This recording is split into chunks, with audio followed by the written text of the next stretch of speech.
Hi, this is Bruce Boxleitner, and you're listening to Then Is Now podcast. Warning! Warning! Today's episode contains spoilers. So if you have not seen the movie or TV show that we are talking about, we highly recommend that you watch it first, then listen to this episode. Thank you. Rise and shine, my sinners.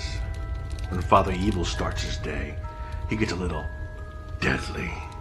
Deadly Grounds coffee has the richest, smoothest flavor you'll find anywhere. It's sinfully delicious. Once you go deadly, you never go back. Order yours at getdeadly.com. Coffee's so good, it's scary.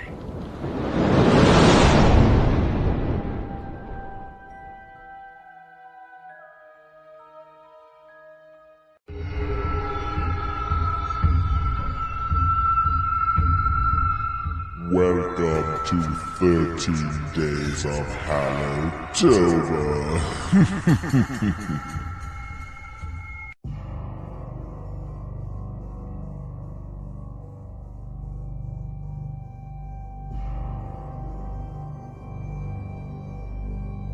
Hello and welcome to the Then Is Now podcast's yearly 13 Days of Hallowtober event.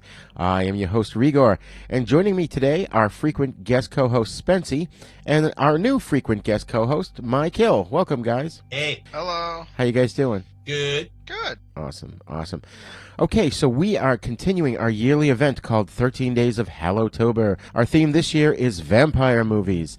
Today we're going to discuss the film The Lost Boys from 1987. And as you probably heard at the top of the show, there's going to be spoilers in this, so you better go watch the movie. I mean, it's, 40 years old now almost? Yes. So get ready to enjoy our discussion of a classic vampire film. Class is in session.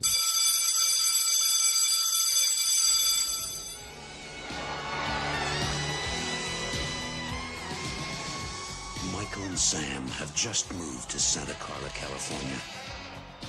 They're about to discover its secret. Notice anything unusual about Santa Carla yet? No.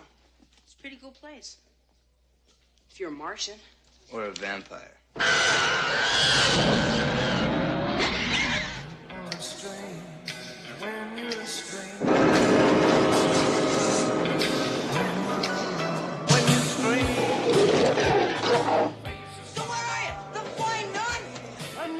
Sammy, help me!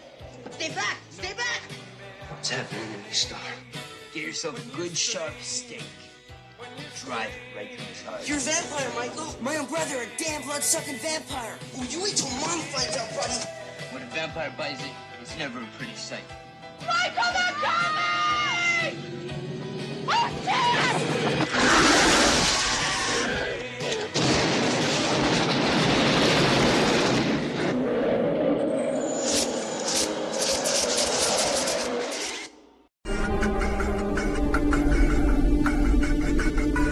Michael Emerson and his younger brother Sam move with their recently divorced mother Lucy to the fictional small beach town of Santa Carla, California, to live with her eccentric father, Michael and Sam's grandfather. Michael and Sam hang out at the boardwalk, which is plastered with flyers of missing people. Lucy gets a job at a video store owned by bachelor Max Lawrence. Michael becomes fascinated by Star, a beautiful young girl he spots on the boardwalk, though she seems to be with the mysterious David, the leader of a youth biker gang. In the local comic book store, Sam meets brothers Edgar and Alan Frog, a pair of self-proclaimed vampire hunters. They gave Sam horror comics to teach him about the threat they claim has infiltrated the town. Michael finally talks to Star. David approaches and goads him into following them by motorcycle along the beach. They reach a dangerous cliff that Michael nearly drives over. At the gang's hideout, an abandoned luxury hotel sunken beneath the cliff by the 1906 earthquake, David initiates Michael into the group. Star warns Michael not to drink from an offered bottle, warning that it's blood, but he ignores her advice. Later on, David and the others, including Michael, head to a railroad bridge where they hang off the bottom from trestles over a foggy gorge. One by one they fall, Michael falling after them. Michael wakes up at home the next day, unaware of how he got there. His eyes are sensitive to sunlight, and he develops a sudden thirst for blood, which leads him to impulsively attack Sam. Sam's dog Nanook retaliates. Sam realizes that Michael's turning into a vampire, verified by his brother's semi-transparent reflection in a mirror. Sam is initially terrified, but Michael convinces him that he's not yet a vampire and desperately needs his help. Michael begins developing supernatural powers and asks Star for help. They have sex shortly after. Sam deduces that, as Michael has not killed anyone, he's half vampire, and his condition is reversible upon the head vampire's death. Sam and the Frog Brothers test whether Max is the head vampire during a date with Lucy, but he passes every test, and they instead focus on David. To provoke him into killing, David takes Michael to stalk a group of beachgoers and instigates a feeding frenzy. Horrified, Michael escapes and returns home to Sam. Star then arrives and reveals herself as a half-vampire who wants to be cured. It emerges that David had intended for Michael to be Star's first kill, sealing her fate as a vampire. The next day, a weakening Michael leads Sam and the Frog Brothers to the gang's lair. They impale one vampire, Marco, a.k.a. Bill S. Preston, Esquire, with a stake, awakening David and the two others, but the boys escape, rescuing Star and Laddie, a half-vampire child, and Star's companion. That evening, while Lucy is out with Max and Grandpa is on a date with a widow, the teens arm themselves with holy water-filled water guns, a longbow, and wood stakes, barricading themselves in the house. When night falls, David's gang attacks the house. The Frog Brothers and Nanook kill Paul by pushing him into a bathtub filled with garlic and holy water, dissolving him. Sam is attacked by Dwayne, another vampire, before he shoots an arrow through his heart and into the stereo behind him, electrocuting him. Michael is then attacked by David, forcing him to use his vampire powers. He manages to overpower David and impales him on a set of antlers. However, Michael, Star, and Laddie do not transform back to normal as they had hoped. Lucy then returns home with Max, who is revealed to be the head vampire. He explains that inviting a vampire into one's house renders one powerless over said vampire, leaving them unable to exploit any weaknesses the vampire has while there, explaining why their earlier assumption appeared to be incorrect. Max reveals he had instructed David to turn Sam and Michael into vampires so that Lucy could not refuse to be transformed herself, as his objective had been to make Lucy mother for his lost boys. As Max pulls Lucy to him, preparing to transform her, he's killed when Grandpa crashes his truck through the wall of the house, impaling Max on a wooden fence post, causing him to explode. Michael, Star, and Laddie then return to normal. Amongst the carnage and debris, Grandpa casually retrieves a drink from the refrigerator and declares, "One thing about living in Santa Carla I never could stomach. All the damn vampires." So, first impressions, Spency. I mean, I had seen this movie a long time ago when I was much younger, so it was a nice revisit for me, and I was pleasantly surprised by everything they did. I did nail down Bill S. Preston Esquire. As soon as I saw him, I'm like, that guy looks familiar. But yeah, the movie overall, I thought it was very, very good, very well done, and a very high-quality vampire film for the 80s. That's cool. I was going to ask you, because I must have shown it to you, obviously. We must have watched it together. Years ago. My-Kill. I fucking love this movie. I've seen it. I can never remember if I saw it in the theater, but it was 87 that it came out, so I probably did see it in the theater. I just love it. I mean, it's this time I watched it like last week in preparation for today, and I was like paying extra attention to it because even though I'd seen it probably 6 or 7 times before, I knew we were going to talk about it. So I was like really watching it. And I was like, I was kind of impressed with the way they did certain things. Like for some reason in my mind, I had the whole vampire hunter, Edgar and Allan thing with the 2 Coreys and that other kid at the comic store. In my memory, it was like, oh, that was kind of like hokey, stupid comic relief stuff. But this time I watched it and I was like, no, it really isn't. Like, the dialogue between them is not deliberately goofy or anything. They're just like, they just take themselves a little too seriously. And a lot of the vampire stuff I thought was great. I mean, I thoroughly enjoyed watching it again. It's awesome. Yeah, same here. I definitely saw this in the theaters. I was going to ask you if we had seen it together, but I remembered that I saw it with my parents. And I loved it. I felt it was like an instant classic, and I've definitely seen it a ton of times since then. And, this is one that I can probably recite most of the dialogue from. A lot of great lines in this that are highly quotable. You know, I had a similar reaction to it that I had for Fright Night, but they're both completely different movies. You know, Fright Night was more of like a classic style vampire-based film, and this one had a modern twist to it that I really enjoyed. So I just love the 80s vibe from this movie. Yeah. One thing I noticed this time that I really liked was the first two times before the movie really puts a fine point on the fact that saying this gang of Kiefer Sutherland and his buddies, before we know for a fact that they're vampires, there's two times where they kill people, and each time it's like from their point of view flying down on them. Yeah. And the one guy is like trying to get into his car, and they grab him, and as he gets yanked up into the air, the door gets torn off the car, which I thought was so cool. Yeah. And then there was another couple later who are like making out in the back seat of a car. This is like several days later, whatever. And they come down without us seeing them. We don't see them doing this, but it's obvious. They come down and they rip the roof off the car.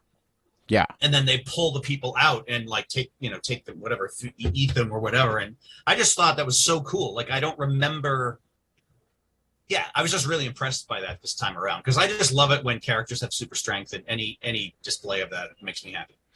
Yeah, and you know what I didn't notice before? This is the same year that RoboCop came out, and I remember distinctly the opening of RoboCop just said the title, RoboCop, and then it began. Yeah. There were no credits. And this movie did the same thing, and I never realized that before.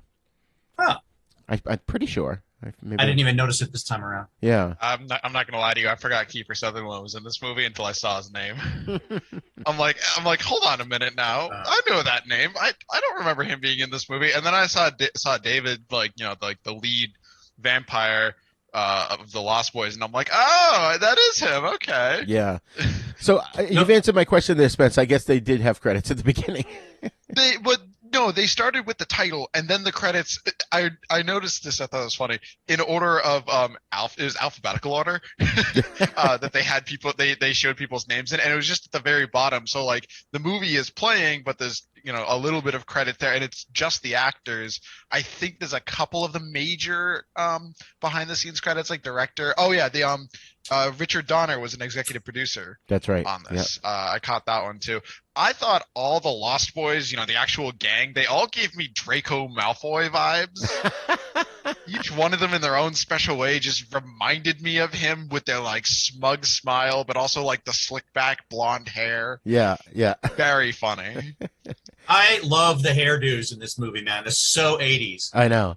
Like everybody's hair, everybody except for like the older characters, like the mom and the Max. Right, but right. Everybody has like a mullet or a feathered thing or a hair metal band hairstyle or something. It's so cool. Yeah, yeah. Yeah, Joel Schumacher directed this. And the funny thing about Schumacher, right, a lot of times when I think about him, I'm like, oh, yeah, he wasn't that good of a director. But then I looked at his list of credits, and he did St. Elmo's Fire, Flatliners, Falling Down with Michael Douglas. He did do Batman Forever and Batman and Robin. I think that's what put a sour taste in my mouth. But he also did that creepy one, 8mm, with Nicolas Cage. Did either of you see that? No. I think I saw it once, but I don't remember it. I don't think I can watch it again because it was so disturbing. But it's basically, I think he's like an investigator investigating like this child porn ring or something. But Schumacher also. Oh, sorry.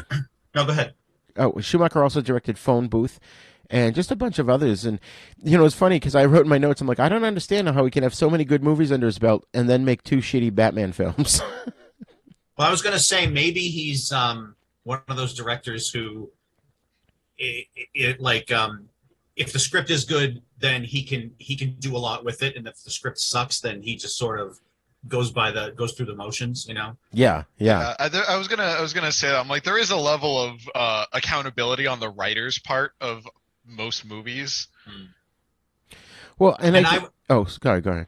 I'm sorry. I was gonna say, I imagine that with the Batman movies, the suits, the companies and the suits were probably telling him every day what they wanted, so he probably didn't have that much power over it. Well, this is interesting. I found this on his IMDb page, so take it for what it's worth. But On the interviews and audio commentary for the Batman and Robin 1997 two-disc special edition DVD released in '05, Schumacher says that he was under pressure from toy companies and Warner Brothers management to deliver a family-friendly film, and admits he went too far in that direction.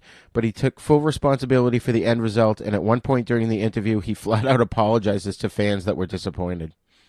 Wow. So... Yeah. That's gotta respect it, when you make a flop, you just kind of own it and keep going. Right. But Falling Down is such a great movie. I know. I can't even believe that he directed it. It's so good, but I loved Flatliners too. Flatliners was great. We saw that together, I think. Yeah. And I interviewed Dee Dee Pfeiffer, who's she's Michelle Pfeiffer's younger sister. She's been in a bunch of stuff, and she was the girl behind the counter in the burger place in that famous scene in Falling Down. Oh yeah, yeah, and she kind of improvised, and the director loved it so much he kept it in. But when they went to release the film, it was right. They were shooting the film, and it was right around the time of the L.A. riots. And it really put a damper on things. I think it hindered the premiere of the film as well, and they had just had a hard time for that particular scene because that's where the burger joint was located. So, but I thought this was interesting. The Schumacher said he's a lifelong Batman fan, and he wanted to adapt Frank Miller's famous Batman Year One comic, but was forced by producers to make a lighter, more family-friendly film. So, after hearing that, I kind of feel better about things. I watched a video last night. Just randomly in thinking ahead about today. It was like 10 things you didn't know about the Lost Boys. Yeah. And one of the things they said was that originally Richard Donner was supposed to direct Lost Boys. Yeah. And in his version, the kids were much younger, and he wanted it to be more like Vampire Goonies. Yeah. And then Schumacher came on and said, no. Let's have them grow up a little bit. Let's make them like, teenagers or older teenagers. So it'll be more dark and more interesting. So I'm glad. Yeah, I definitely thought that worked in the movie's favor, especially because of the age difference between the vampires and the vampire hunters in just demeanor. Because, like you said, Mike, the dialogue in the comic shop when the vampire hunters, mind you, they're all like, in their early teens, they're telling Sam like, hey, the town's infested with vampires, but they're completely serious. They're just really, really awkward because they're all a bunch of kids who have to now deal with this problem. Right. No. I watched all the extras on the DVD, like it's all the behind the scenes stuff, and I didn't actually take notes on them, but I remember a lot of it. Yeah, Richard Donner, what happened was he was set to direct it, but it took so long to get the film off the ground that he basically said, yeah, after a while, if a project's not going, I move on to the next one. So his wife basically recommended getting Joel Schumacher to direct it, and he was glad he did because he thought the movie came out awesome. But yeah, exactly what you said. It was supposed to be little kids, and Schumacher was like, no, let's add horror in. And what was funny was Schumacher was saying the studio heads would come up to him and they go, they look at the dailies or whatever, and they're like, well, is it a horror movie or is it a comedy? And he'd say, yes. Yep, that's pretty much it. I never thought of it as a comedy. I just saw it listed on some website or something last night. It just said The Lost Boys comedy, and I was like, comedy? Right. It has funny lines in it, but it's not a comedy. Right. Yeah, I would put it in the same category as Fright Night in the sense that there's a lot more comic relief, but it's not shoehorned in, and the movie doesn't try to make you laugh. It just tries to break the tension a little bit, and because of the rest of the movie, it works. Yeah.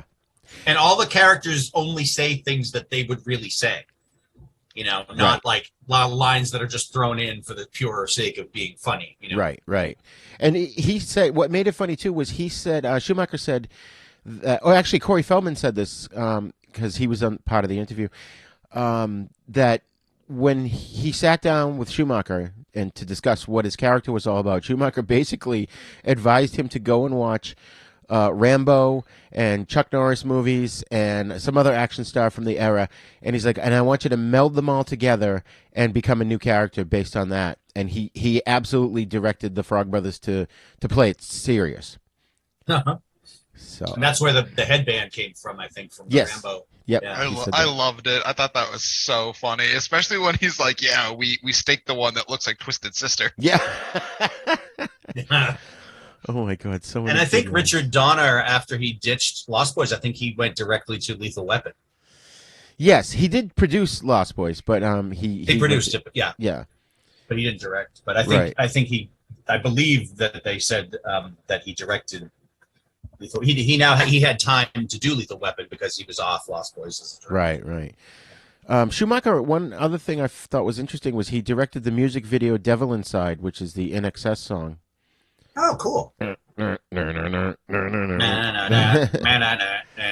So these two people, Jan Fisher and James Jeremias, wrote the original script, which I think it was about the little kids, and then Jeffrey Boehm was brought in to make it more adult, and and age the kids and everything. And I recognize his name right off the bat because he was one of the creators of The Adventures of Briscoe County Jr. I don't know if you guys remember that. Wow, yes. Yeah. Oh, I remember like the first episode. Yeah, with Bruce Campbell. Yes, yeah, Was he like what was he like? Was he like a cowboy or a Canadian marshal? Or No, he was a cowboy, and his father gets killed by this bad guy named John Bly, and so he basically takes it upon himself to bring Bly to justice, and that's the premise of sort of the series. But like weird things happen, like his horse is super intelligent. Like it doesn't talk, but it understands everything he says, and sometimes it'll do things that he doesn't want it to do, but it actually works out good. The horse is like a dog. Yeah, exactly. His name's Comet. He's like, "Comet, sit," and the horse sits his ass down. And there was a little science fiction in it, but I remember loving that show. I'd have to revisit that. He also wrote Indiana Jones and the Last Crusade, Inner Space. Isn't that the third one? Yes, that's the third one. And he wrote Lethal Weapon 2 and 3. Oh, really? I thought Lethal Weapon 2 and 3 were really good. Yeah. Oh, that shows. Shane Black wrote the first one. I guess in the first one, yeah, Shane Black wrote it. Where did I have it here? But Boehm, although he contributed some scenes, he's uncredited on the screenplay. Oh, yeah, right. So he just... Oh, that's what it was. The producers thought the script parts of it were too grim, so he came in and sort of lightened it up again.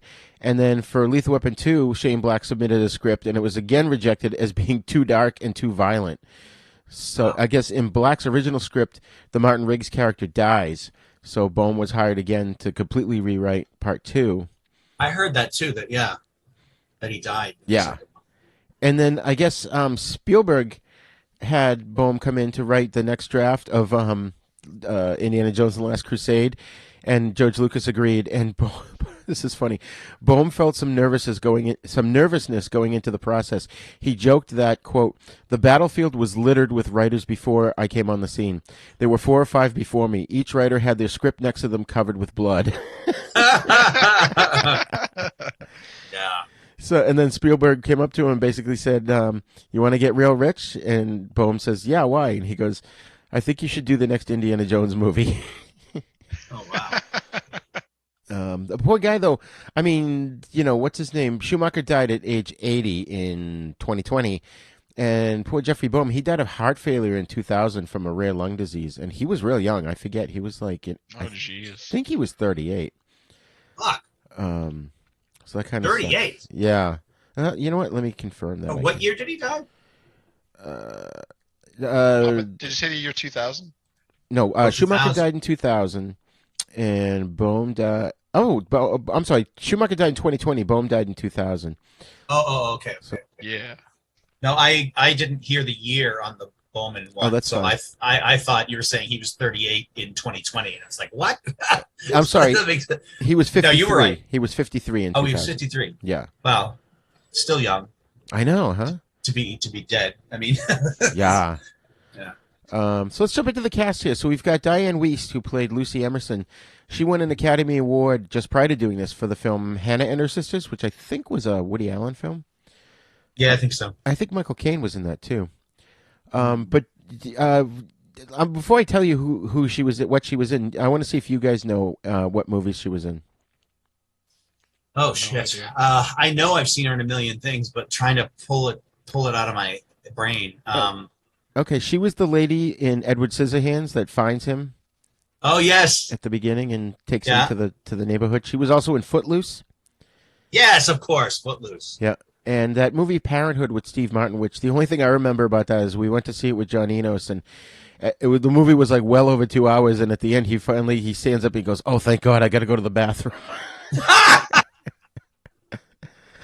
John Enos is so funny. I know. She was just in a bunch of other films and TV shows.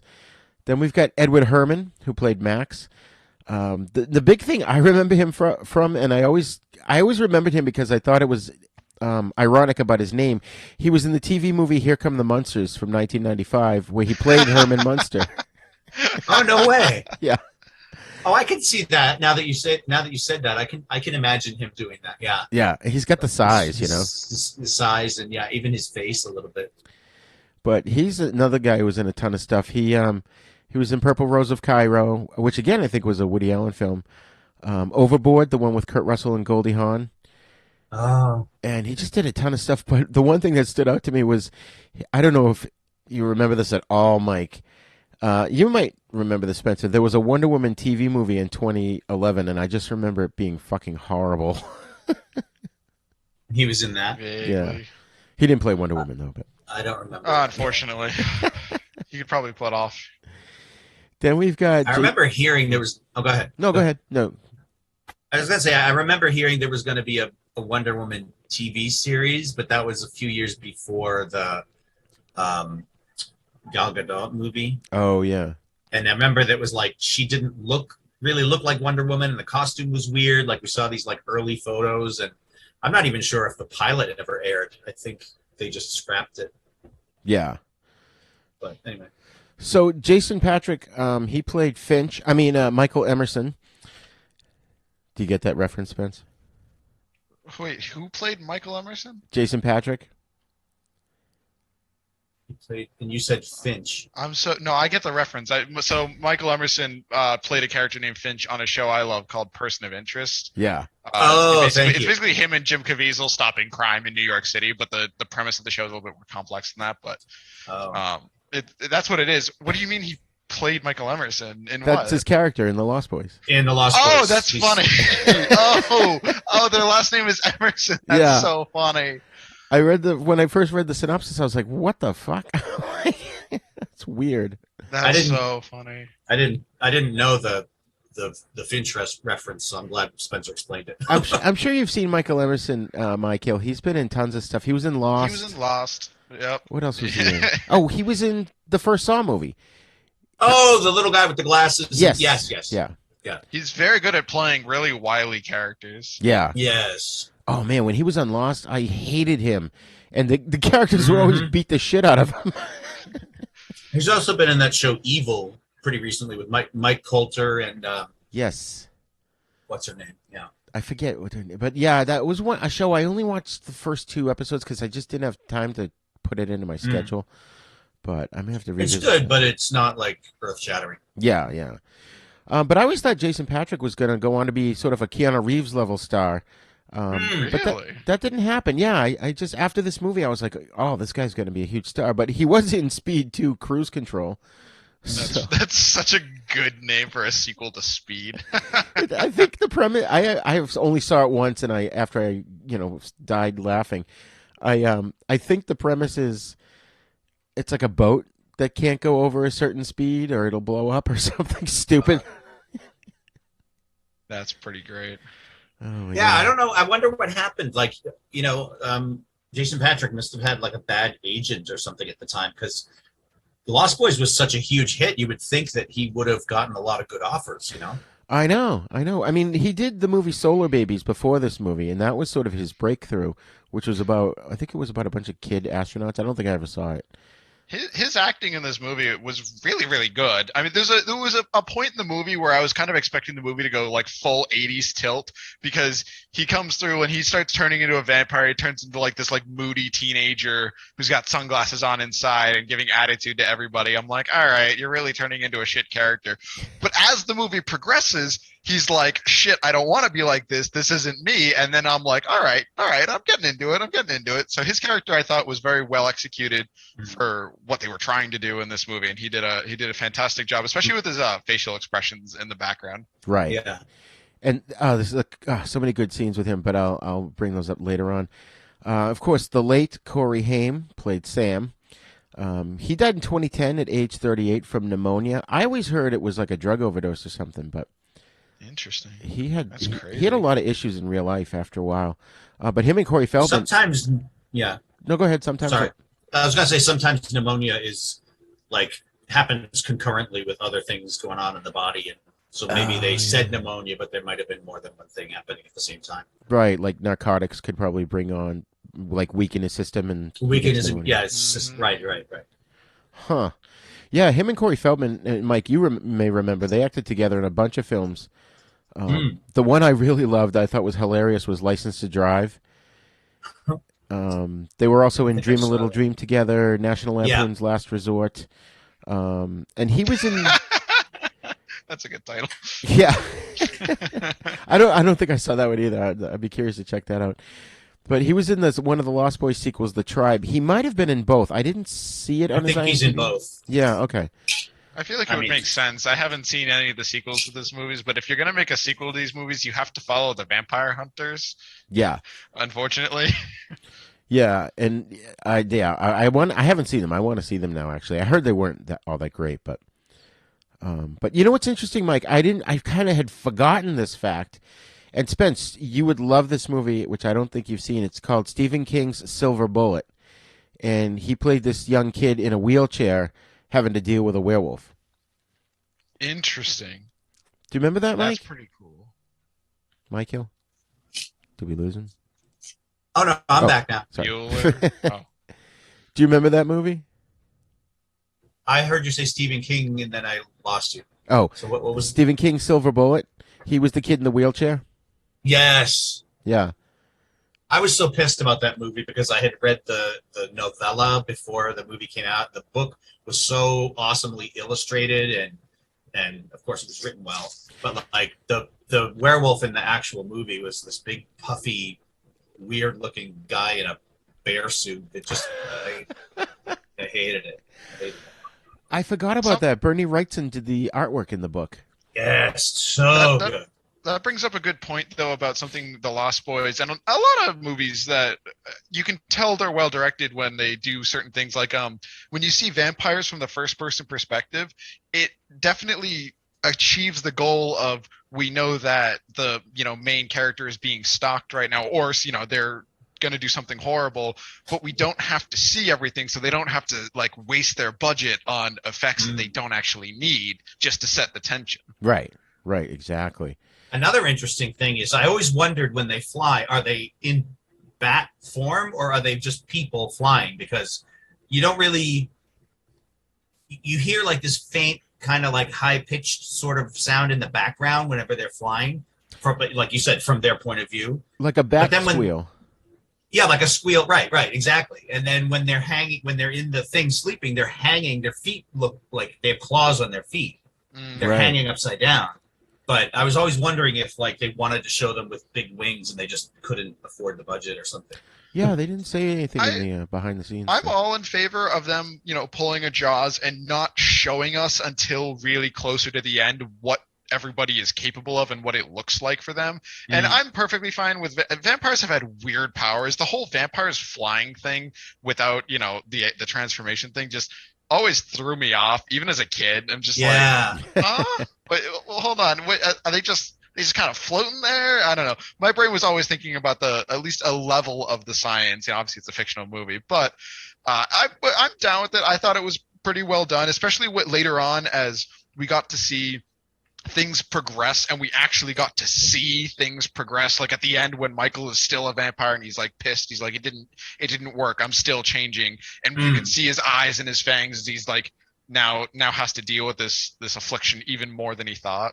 I like that. I thought that was good. They didn't have to waste all their money in the first 20 minutes, and then at the end they're like, oh yeah, so we're just gonna kind of like pan away from like the main victim of this scenario. You know, you're right. I'll bet you if they ever remade this, they'd have them CGI just fly in, and it would look you horrible. can show a lot more, especially because it's a lot easier now. And I mean, when we were watching the remake of Fright Night, that note was notable in my head. I'm like, you get to see so much more in just the sense of what they can and can't do because it's so easy now to make those effects happen. I mean, before the quick CGI moments in this film were just to give a quick showcase of them flying, but we didn't have to watch them on strings flying through the air at somebody. Right. I don't know if they used CGI in the Lost Boys. No, there was no CGI back then. Point of it was weird motion. It was. Oh yeah. Okay. It was whatever it was. Right, with some kind of effect. Yeah, I think. Oh, are you talking about the Michael and David fight?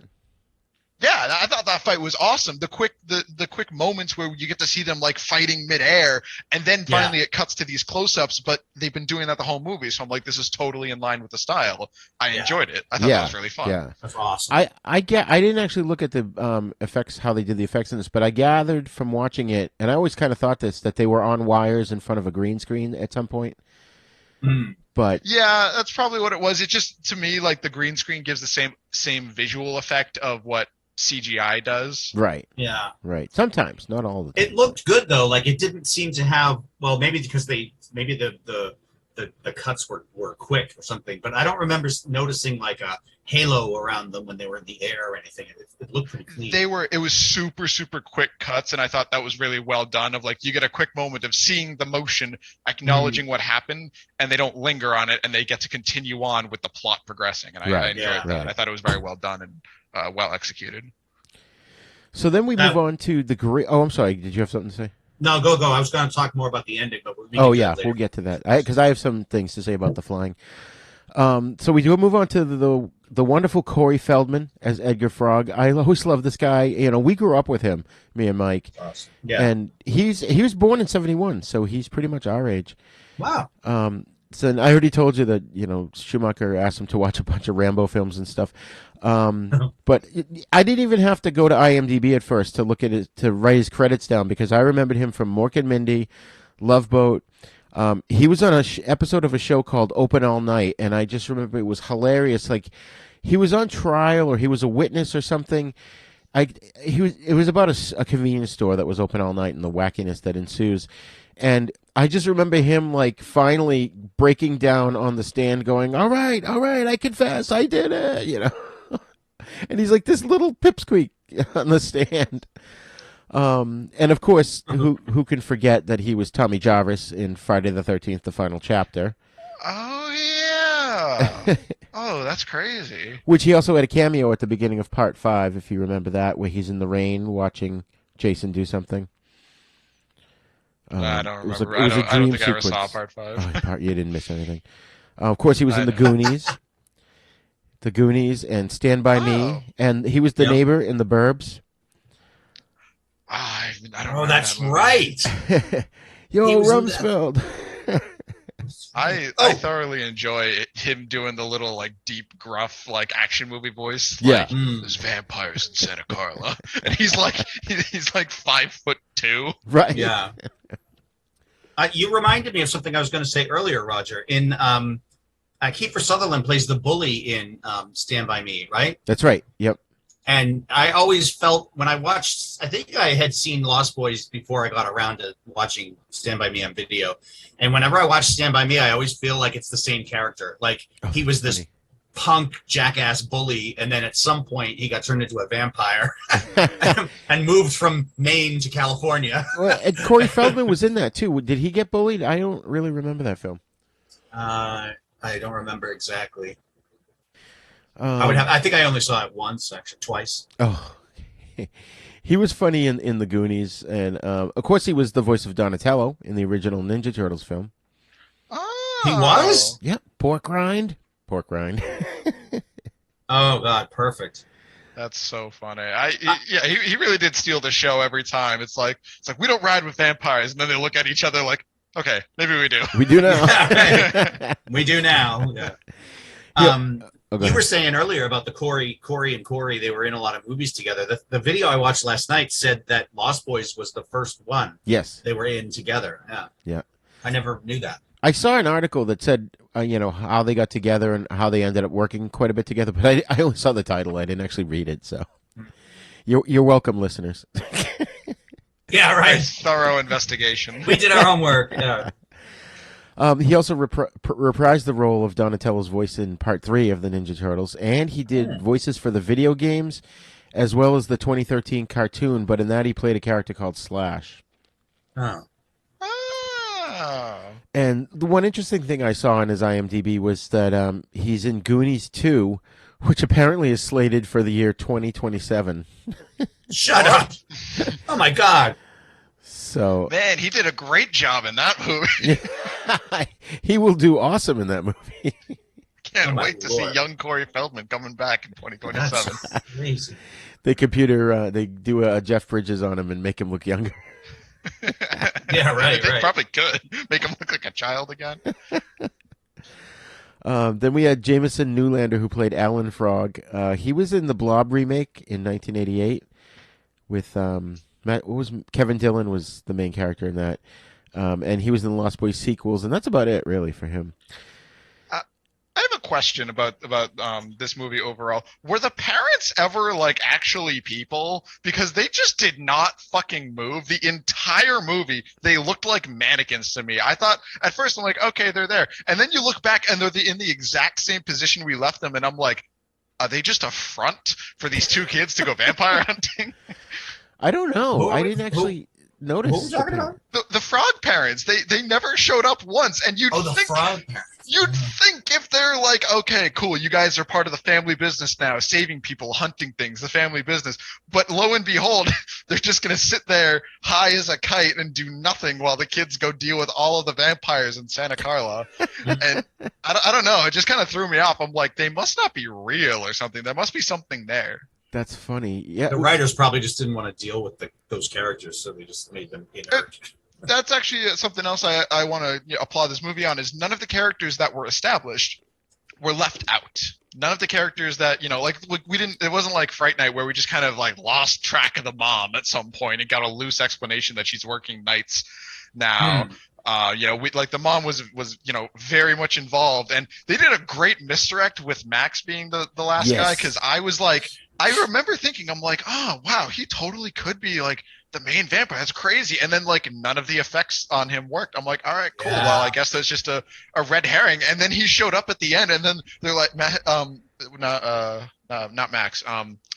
What's his face? The big Michael? brother there. Michael, he's like, I'm not transforming back, and I'm like, oh shit. Yeah. I'm like, damn. I think I had the same reaction when I saw that in the theater. I remember all right, we'll get into that later. Then of course we've got the great Kiefer Sutherland. I have plenty to say about him. Phenomenal. David. Well, I'll just mention a couple of things. Of course, he's the son of the great Donald Sutherland, which he looks just like his dad in this movie.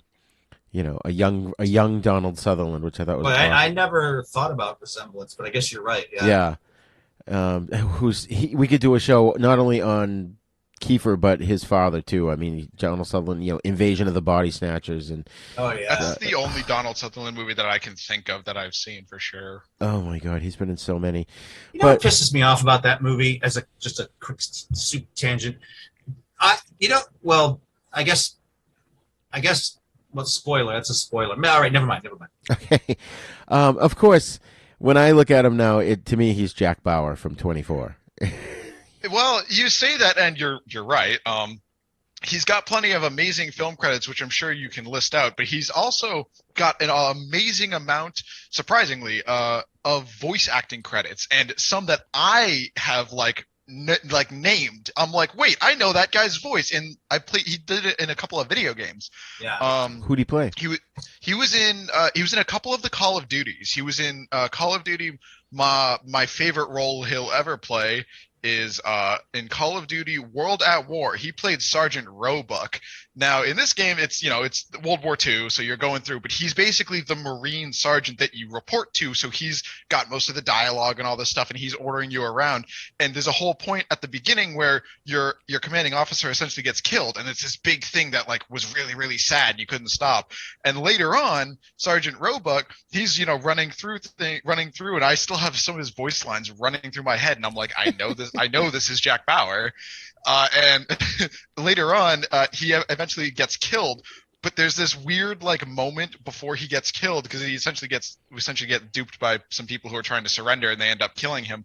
I was like, I don't trust these people that they're surrendering and all this stuff. In the last second, my character as a little kid just managed to somehow save him, and I failed the mission because I saved him because I liked his character so much. Oh, that's funny.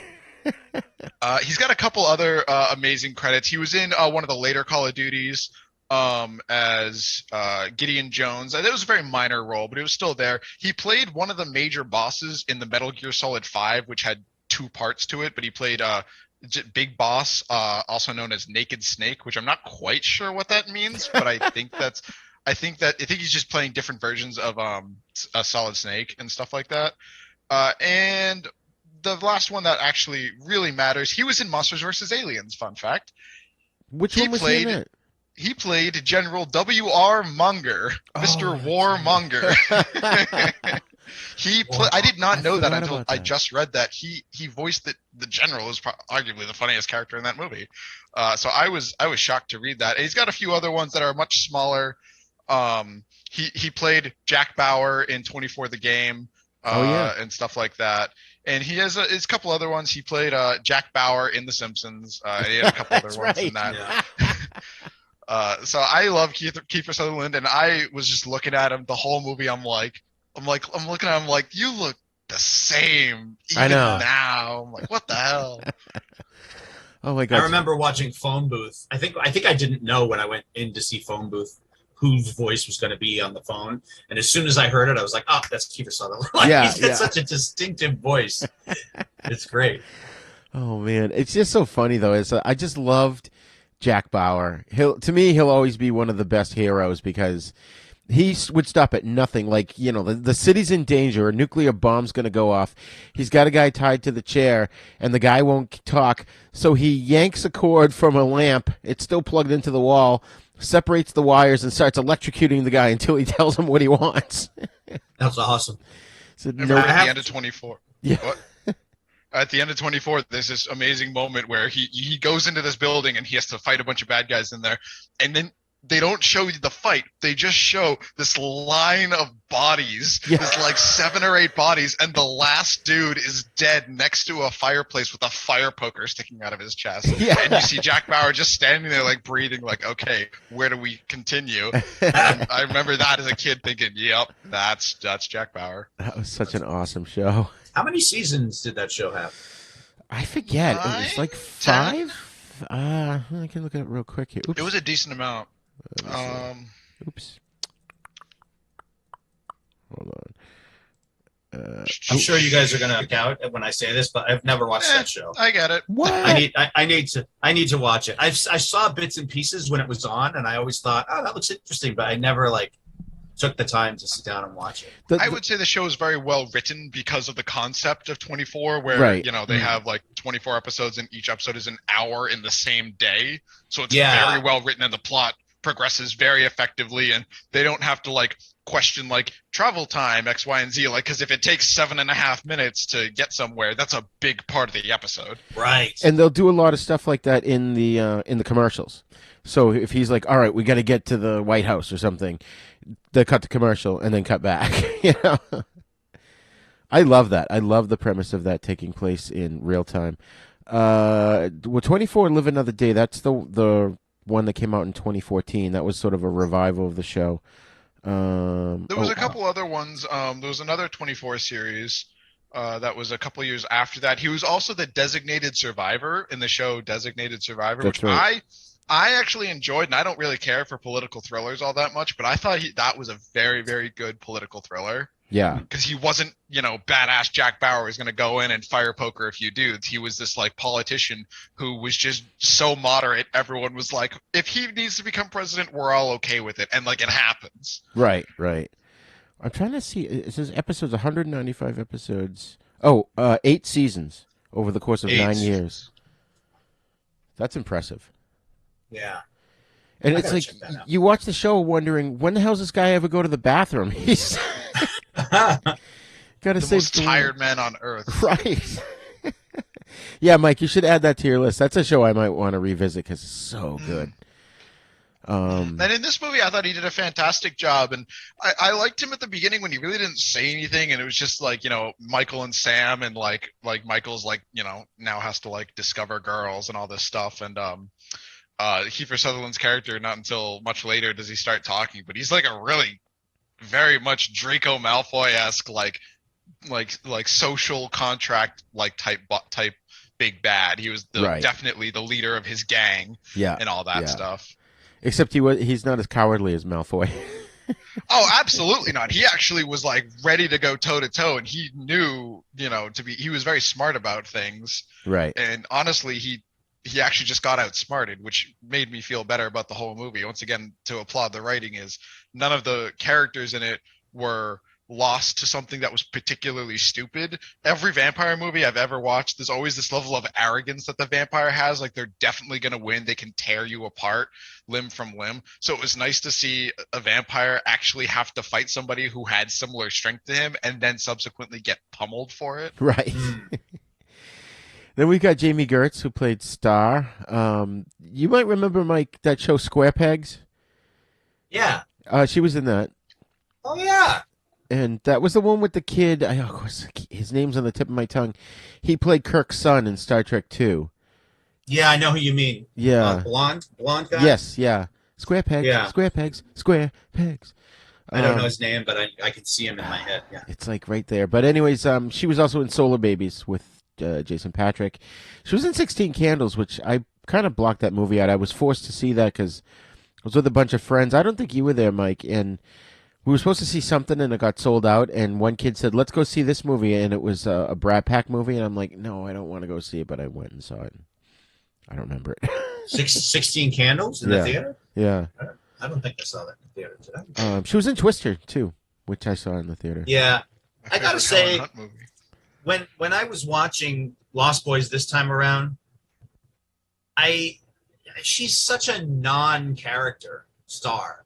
Like, she's there to serve a purpose, which is to get Michael interested in to make him cross paths with the vampire gang. Right. But she's so useless. Like, she doesn't have any meaningful dialogue. Nothing she does moves the plot forward. She's just there. Like, she's just there in certain scenes. She doesn't even make, like, even in the scene when they're in the vampire's hideout and Michael drinks the blood, she doesn't even do anything significant. She just kind of hangs around in the background and says, "Oh no, Michael, don't drink that." Like, she's just useless. I mean, right.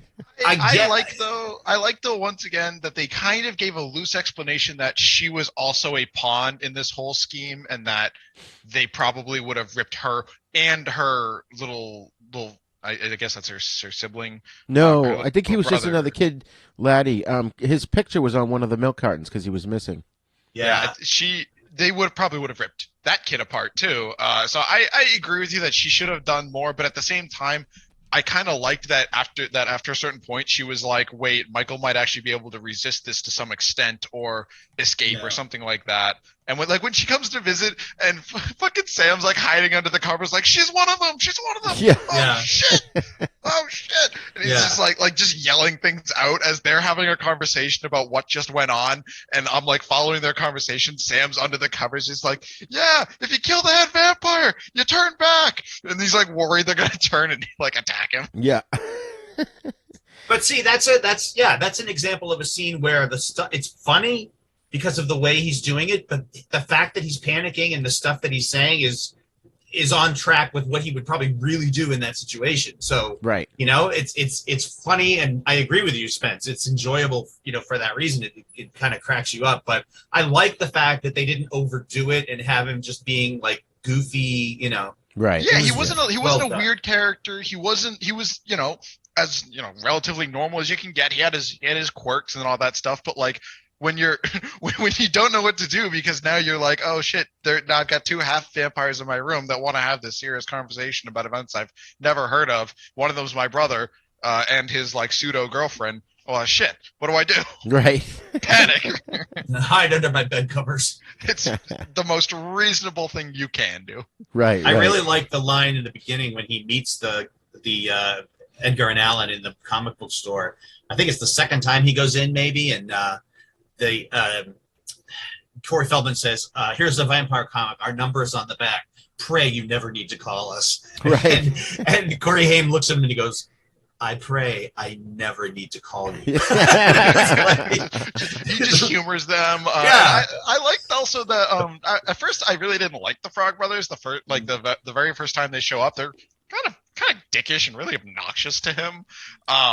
They're just like, oh, I see you're new here, ha ha ha, whatever. Like kind of trying to figure out if he's a vampire or not. And then but later on he's like, so anyways, you guys don't have your comics organized, and they're like taken aback. Yeah. Yeah. The Superman 100s shouldn't be with this because he hasn't met Lori Lamaris yet. Yeah.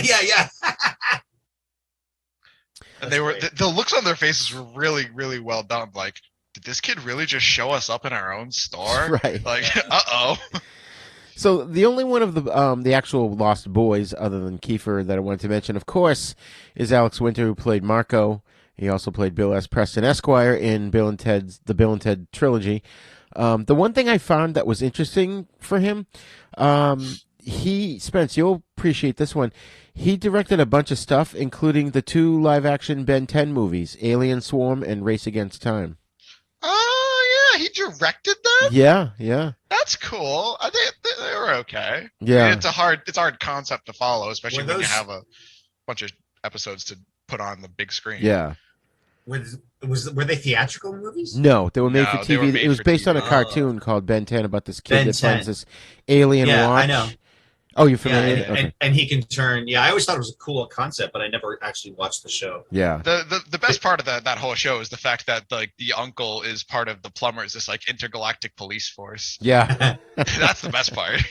So he has 10 different alien forms he can transform into. Is that it? Yeah, and it's like it's very comic book esque. Like he's Ben Tennyson, and like his grandpa is a plumber, and they literally just call themselves the Plumbers because they have to go and get rid of like all the stuff out of the galaxy. Yeah. But that show had some very serious concepts. So, and those movies, I remember as a kid like liking them because they were live action Ben 10, but not thinking that they were any sort of masterpiece. And it's hard. That's a hard act to follow. Right. Especially following animation, you know. Yeah, exactly. I applaud him for just putting those together in any capacity. That's really sick. I saw him. I'm like, that looks a lot like Bill from Bill and Ted. So I'm like, I could be wrong, but that really could be him. And then I love that he just gets staked with like no holds barred, dead before the fight begins. Yeah, shit, gone. I thought that was awesome. Yeah, well, his player couldn't make that session, so they killed his character right at the beginning. Well, these things happen. This time around when I was before, I always accepted the fact like, okay, they go into the cave and they see them sleeping, hanging upside down, and then they just decide they happen to stake that Bill S. Preston Esquire because he was right there, but. Now, when I watched it last week, he goes, they said, which one, how do we know which one's the lead vampire? And they're like, I don't know. And then he goes, well, let's just start with the small one. I'm like, don't start with the small one. No kidding. Like, it's going to wake everybody up, and then you're going to have to fight the big guy. And, like, that's a good point. Do that. Yeah. Oh, man. That was great. This is the first time I've watched a vampire movie, and nobody, like, dies of, like, sunlight. Yeah, but they came close when the kids were escaping from their lair. The sunlight, Kiefer's hand caught on fire. But yeah. Oftentimes, what I remember from many vampire movies is the big thing is that it's so hard to kill a vampire. Finally, you trick the lead vampire who's been alive for hundreds of years into being awake past dawn, and then you shine sunlight on him and kill him for good. That didn't happen in this movie anywhere. Right. They staked him. Yeah. Some of them did get fully evaporated in some way, shape, or form, but they staked them all or like holy watered them. I like that they were kind of creative with the killings and the deaths and stuff. It was fun. Oh yeah. And what's cool is this movie had an $8.5 million budget and it grossed $32 million at the box office. It was a huge hit. Hell yeah. For the end of July in '87, and that's of course what spawned the sequels. But I think they went. I guess there was a couple of comic book series about the Lost Boys, which I'm curious to see. I've heard that too. It's so hard to make a sequel to a franchise, but then not have it connect in any like direct way to the first one. It's so hard to just be to like how do you, like you said about the Speed sequel. Like, are we just going to take the same concept and make a new film, or are we going to take the same characters and do something a little different? Well, and I think in the Lost Boys sequels, it's the Frog Brothers. Is it? I mean, I hope so. If that's the case, that's probably a little bit better. Yeah. Oh, yeah. It's their continued adventures. I just guess it's poorly written. It's very hard, though. I mean, it's also funny because the movie is called The Lost Boys, i.e., the main focus is the fact that it's this gang of dudes who are the vampires, and then like the Lost Boys 2, are they just hunting like gangs of male vampires? Well, no, what are you gonna do? Change the title every time you do a sequel? I know, right? The name Lost Boys though is from Peter Pan. That's what Peter Pan and his buddies on the island there called themselves. They were the Lost Boys. Yeah. They would never grow old. They never died. I actually sent that to my sweet mate. I was like, it's a movie called The Lost Boys. And he's like, oh, yeah, they're from Peter Pan, right? I'm like, no, it's a vampire movie. He's like, what? But yeah, funny. I mean, they're all, basically teenagers, and they all just have their own hideout, and they run around and do whatever the fuck they want. They don't have any parents. They don't have to, there's no curfew. There's no responsibility, Never grow old, never die. That's the best slogan. This movie for me has two things that are, it's like number one in my book. The slogan on the poster: sleep all day, party all night, never grow old, never die. The Lost Boys. I was like, that is the best movie slogan ever. Oh yeah. And also soundtrack. I think this movie's soundtrack is just so awesome. I've listened to it so many times this past week. It wasn't just good, it was consistent too. Yeah. I like that. I thoroughly enjoy when they like oftentimes I've seen this in movies that come out now. They like have like an artist make a song that has to do with the movie, and then they save it for the fucking credits. Right. Yes. They did that with the movie Venom with Tom Hardy, and I was pissed because the song that they had Eminem make was like, pretty half decent, and they didn't use it. This one, you get the Lost Boys, every action sequence you hear Lost Boys. Yeah. Coming on. I'm like, hell yeah, let's do it. It was very moody, and they used the songs in the right places, and No, I had a question though. In the scene where Michael and Star are about to make love and they're kissing and whatnot, they're playing the song "Cry Little Sister," and the lyrics are "Come to your brother." And I was feeling a little uncomfortable this time around. I'm like, why are they playing a song about brother and sister? But then I kind of interpreted as maybe in the same way that like people who do in like the kung fu movies, you've got men and women that are training in the same place and they refer to each other as brother and sister even though they're not blood related. So I'm thinking it might be a kindred kind of thing because they're both half vampires. Yeah, I can see that. I didn't even like apply the lyrics literally to the scene, but I see what you mean. I thought the sex scene was pretty well executed in the sense of, because once the scene had progressed a little bit, I personally am not a fan of the style of scene when like Michael is like drinking the blood and like getting into it. I really thought that just was like just not my style. I'm like, it's whatever.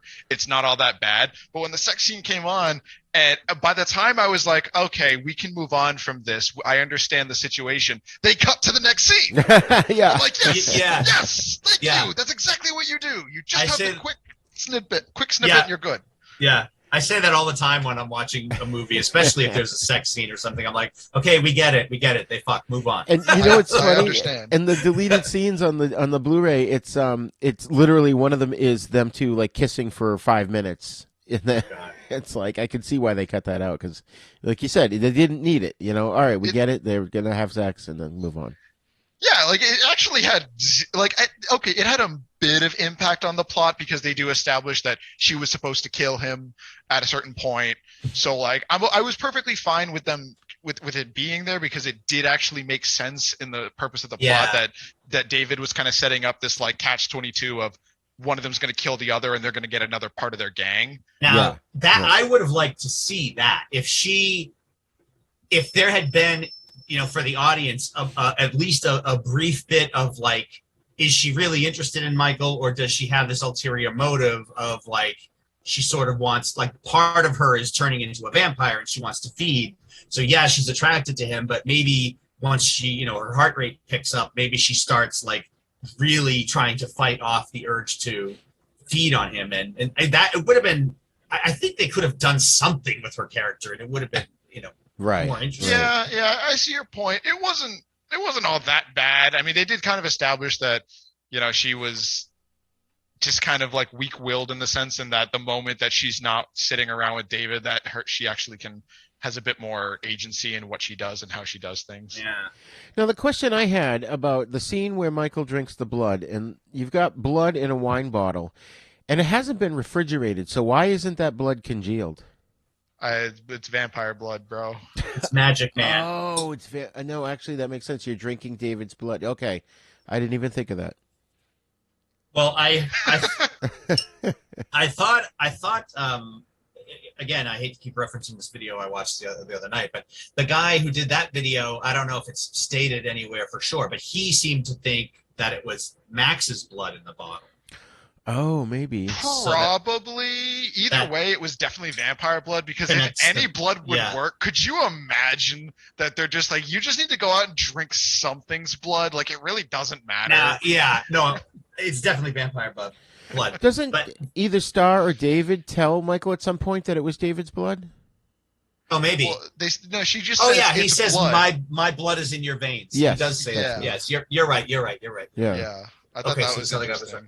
That's the only problem I have with this movie. The only thing is that it's kind of feels almost like a cop-out. Like, the only thing that needs to happen for him to start turning into at least a half vampire is for him to drink blood out of a bottle. Like, he doesn't get bit. He doesn't drink from anybody else. I don't know. It just took something away from the whole. That's a good point. Yeah, there were no see neck your point. bites in this. There wasn't any neck assaults. I don't know. I'm not married to that concept because, like, vampire lore as a whole is really, really weird and skewed. In my opinion, it just tends to get really, really awkward after a certain point. Like, the garlic thing, in the lore makes no sense, and even now it makes no sense. Well, garlic kills poisons in your blood. I like the explanation, though, that Dracula's just allergic to garlic, and that's why people think it works. And they actually even later on established, like, he's like, garlic doesn't work. What the fuck are you talking about? Right.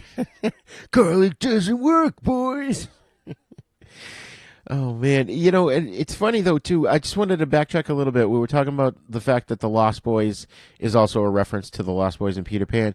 And I love the fact, and I picked this up right away when I first saw this movie, when I was a kid, Edgar and Allan Poe, Edgar Yes. Allan. I didn't even think of that. That's pretty good. Yeah. Oh, really? I didn't even think of that. That's pretty good. Yeah. The Frog Brothers. I love it. The fact that they introduce them in that order, like Edgar and Allan, like that, I just started laughing right away. Right. That's really cool. It just didn't hit. I like also that the dogs were kind of like a thing in this movie, that they weren't like, they weren't this like critical part. I mean, they were part of the family, but they were good characters, but they weren't like this critical plot point, except for when the husky there fucking bumps Marco into the pool of holy water. I'm like, that's awesome. And I was also thinking, when I was watching this movie, they kind of tricked me. I'm thinking, okay, Max is innocent, not a vampire. Shit, that's crazy. And then his dog Thorn gets all fucking crazy, and I'm like, what the fuck? Did they just like turn the dog instead of Max? What the fuck? I'm like, that's weird. And then by the end, I was like a little ashamed of myself. I'm like, God damn it. And that's like, another I thing. Figured this out. The name Thorn, there's some kind of sinister connotation with that too, right? Mike, wasn't that in like the Halloween 5 or something?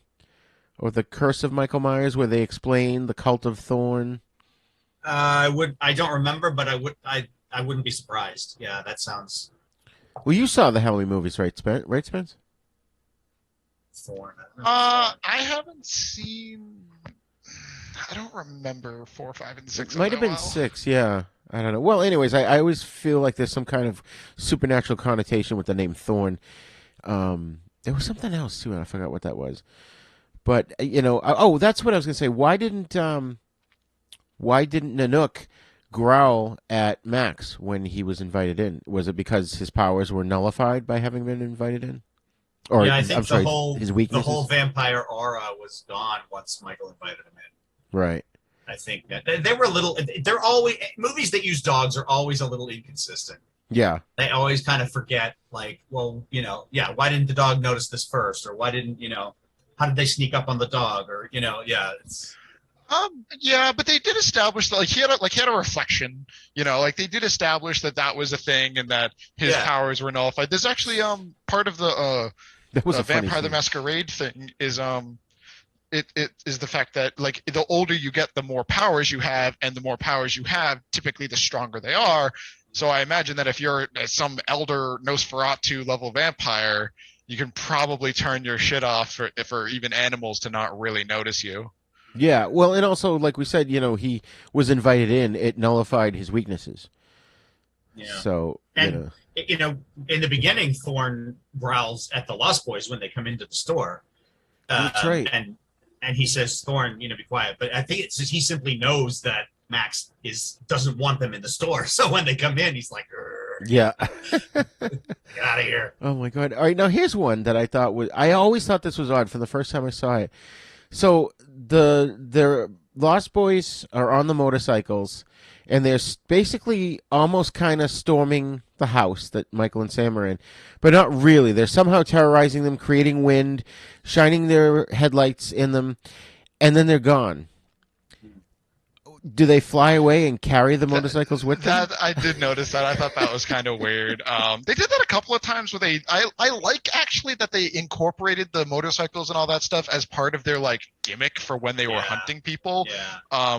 They did it when you think they're about to attack Max. Right. You see them in the distance and all that stuff, and you don't see them. You only see the headlights. I enjoyed that. I thought it was cool, but that is a good point because it looks like they're moving laterally across the window because the headlight is still coming into the house, even though they're supposed to be driving the motorcycles. Right. So I wonder if they're just holding it. I'm gonna introduce what way I interpret it is it's a version of how they can mess with people's heads, like the whole maggots in the Chinese food thing. They can kind of mess with your perception. So yeah, they were there doing their thing, but they probably did a little whammy so that the people inside would be extra freaked out. Like, okay, now we're going to leave, but they're not going to notice us leaving. And suddenly, right. Whatever. Yeah, probably. Interesting. And they didn't seem to have a lot of powers, but they could somehow create a windstorm. That was in Fright Night too. That's a very weird thing. I think that's a cinematic thing. Maybe. Honestly, I think it's just one of those like stylistic choices that helps the audience realize, okay, these are definitely vampires. Right. Oh my God! And of course, the scene where it looks like they're tormenting Max. I guess Max created them, but then they were just being rebellious teenagers and they didn't want to deal with him. But they somehow are able to land a kite perfectly on his head, which you can barely get those things in the air. I thought that was pretty funny. I don't remember. And it's a bat-shaped kite. Oh, yeah. I know, right? How do they do that? Right. I did think that was pretty good. Actually, I wish that they used their, perception-altering powers more in some very open, direct way in the movie, because they do it, Kiefer Sutherland does it to mess with Michael's head, just to, poke fun at him or whatever. And then maybe they did it in that scene I was talking about with the motorcycles and whatnot. But I really wish there had been at least one scene where it was really obvious to the audience that the vampires had, messed with someone's head to the point where they perceived something differently than what really happened. And it would have been, I don't know. Yeah, there's a lot of options that they could have gone with. I liked personally as a stylistic choice that immediately was a benefit to the movie was at the very beginning. The first character, legitimate character that gets established that we see is David. we see him with his, bright white blondish hair as he's walking through the carousel, which was weird enough for me.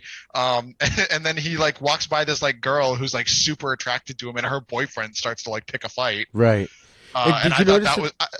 I was going to say, I thought that was really interesting that he like walks by and she's immediately semi-infatuated with him. I'm like, so he's probably an important person. And did you notice that those two were the ones in the car where the roof got ripped off? Yeah. No, I didn't. Oh, that's so funny. Because he had like a white streak in his hair or something. That's how I always remembered that. And then the first guy they killed was the security guard. That's right. Yep. Yeah. It's like very funny. And why did they kill him? Was it? I mean, he mentions that, oh yeah, I threw you out of here before, you need to leave, or something to that effect. Well, Pop, like you said, they're rebellious teenagers. What else are you gonna do? They don't have any sense of like being too subtle because it's the murder capital of the world. Who gives a shit? Why would they have killed him before? Is my question. Well, I think there were a little too many witnesses almost. Yeah. Or maybe last time it was just David by himself, and now there were like 2 or 3 of them, and maybe or they just pick their targets and say fuck it. Right. They're just like, this guy pissed me off today. The last time they had something else in mind, or somebody else that was more appealing to them on that particular night. And it definitely didn't seem like they had to go hunting every night. That was kind of something they semi-established. Like they only had to go and eat a person every few days, right, or something like that. And even then, they were burning the bodies. I was like, yes. That feeding frenzy on the beach that David tried to get Michael involved in, that was so cool. I don't even remember that from watching it before. One of them takes a bite out of the bald guy's head like it's an apple. That was so fun. Dude, the blood splatter was fucking hilarious to me. I love when David says to Michael, he goes, "You'll never grow old, Michael, and you'll never die, but you must feed." Yeah. I thought that was pretty cool. That was also the first moment in the movie that we get to see them with their vampire eyes and fangs. Yes, yeah. I thought that was... I was wondering about that. I'm like, are they going to show us anything? And then they do, and I'm like, all right, sick. We get to kind of know what they look like. And they get really pale, too. Yeah. This movie did a very good job of, giving us, for lack of a better term, feeding the audience little bits at a time, like implying things and doing things a little bit indirectly. It's happening right in the scene, but you can't really see it, and piece by piece. And then finally, like you said, we get to see, we know they're vampires, but we finally get to see them fang out and go nuts, and that was cool. Yeah, there's no reason to, besides the title of the movie, there's actually no reason to suspect that at any point the gang of teenage boys is responsible for the mysterious killings that have people flying into the air. Right. Yeah. Right. There's really no good reason to suspect them for any of that besides stylistic choices like the title and David's appearance. So that's the first moment where we're getting pure confirmation. They even say it. They're like, now you know what we are. Now you know what you are. Yeah. Yeah. That's awesome. I love when, and I never really understood this either, when Michael's asleep on the bed and he wakes up with his face pressed against the ceiling because he just floats right up. It's like, what is it when you first get your powers? Like gravity goes haywire on you or something? It must be he couldn't really control it. He's holding on to the phone, as he's flying out the window. Don't listen to him. That was funny. And then Sam, I wonder if he was dreaming about flying and then he woke up and he was... Oh, maybe. He pissed the bed. Maybe, yeah. He's sleep flying. Or because he wakes up, right? He wakes up with his face pressed against yeah. So maybe he was thinking about it or dreaming about it, and then... It's pretty interesting that he's kind of the half vampire to the point where he's literally semi-transparent right in the mirror. I thought that was pretty funny. And when Sam figures it out that he's a vampire, he's like, "You're a vampire, Michael, a goddamn shit-sucking vampire. Oh, you wait till Mom finds out." Yeah. You wait till Mom finds out. I was like, that's so fucking funny. Yeah, I like the way Jason Patric played Michael. I mean, maybe it's this way in the script, but he wasn't freaking out that things were changing, that he was changing, but he also wasn't, I don't know. I felt like he like Spencer said, he was a little bit too cool for school during some of the scenes, but he was sort of blowing it off whatever. It's that he's kind of ignoring it, but then when he realizes it's happening, he doesn't, they didn't overdo like his disbelief stage, I guess is what I'm saying. Yeah. He doesn't panic about his little transformation. He just kind of thinks it's like, oh, I just went out and had too much to drink with these fucking weirdos down at the docks. Yeah. The first couple of times he's like, well, whatever. And then when he has this like semi-heart attack of finally having vampires in his head, kind of compelling him to go kill his own brother, he's like, okay, now I gotta like actually pay attention to what I'm doing. Right. And I didn't read this anywhere online, but I wonder if that's a whole metaphor for puberty, even though he's well past puberty. The whole him turning into the vampire thing, but then he successfully resists it, which is good, or for the most part. His behavior pissed me off because I could relate to it. I'm like, you're just a moody 17-year-old. You'll grow out of it. Stop being a dick. Right. Your body's changing. I was just so you're gonna go through some changes that you're not ready for. It's okay. You can talk about them. Right. I was just so pissed off when he's like ignoring his mom. I'm like, bro, come on, man. We've all been there, but like, come on. And after he's like his relationship with his brother was not something I can relate with as my brothers are. I can kind of relate a little bit, but like my sister and I that I grew up with, we are just at each other's throats at all times. Yeah. So I cannot relate to this like, I'm your brother, help me thing. Like, if I said that to my sister, she'd be like, bye, and then stab me in the chest. So I thought that was pretty neat and pretty enjoyable to watch, especially when like just small details, like a couple of times like Sam just kind of like nudges Michael with his head. I'm like, that's so cool to see. Yeah. So I can't relate. They had a very good brotherly relationship. I love that about this movie. And you could tell that before they got to Santa Clara, the mom, Lucy's a very wholesome person, and she raised them to be good boys. And when he starts vamping out and he starts being an asshole, there's like this big contrast, especially every time she tries to talk to him, he blows her off, and she's like, what the hell's going on with him? Right. And he gets the earring, and he has to wear the sunglasses indoors now. And, like you said earlier, he's just not doing. She's like, I want you to do this. He's like, yeah, whatever. I remember him saying, piss off to Sam. Sam says something about the earring. Yeah, it's not you, Michael. It's definitely not you. Piss off. Yeah. That to me was a lot more sibling-ish. Right. I was like, I would say that's my brother if he was like poking in like my private business. I totally didn't want him poking around. Piss off. Yeah. Is that any way to talk to your mom? Sorry, piss off, mom. What was the thing I was gonna say? Oh, I just love the scene with the garlic necklace that Sam's got on. You smell like garlic. Have you been eating pizza? Yeah. He's like, no, why? Quickly closes the bathroom. I thought that was pretty funny. That's awesome. And again, it was a little silly, but not over the top. It was funny, It was funny because he was serious. That's what was funny about it. He wasn't like smirking at the audience like, ha, ha, ha, I'm wearing garlic like they told me to. He's like, no, I'm wearing garlic like they told me to. Yeah. For some reason, I guess we mentioned the mother, and I was just thinking in the extra footage, or deleted scenes, I should say, there's a scene where it's a more extended version of Lucy and Max having dinner at a restaurant, and she says to him, she's telling him her life story, and basically says, yeah, I've just been so lonely, and he's like, yeah, I know the feeling. And I thought that would have been a cool line to keep in, even though you probably couldn't because the scene wouldn't work. But I thought to me that kind of illustrated when you find out he's the head vampire that he's probably been around a long time and has suffered loneliness on a scale that a regular human couldn't even imagine. I kind of like enjoy that they have this. They insinuate a lot of details about Max as opposed to the Lost Boys themselves, because once again, never grow old. That would suck if I got stuck at like age 17 or 18 for the rest of my life. That would suck so bad, because I would just Laddie's like 11.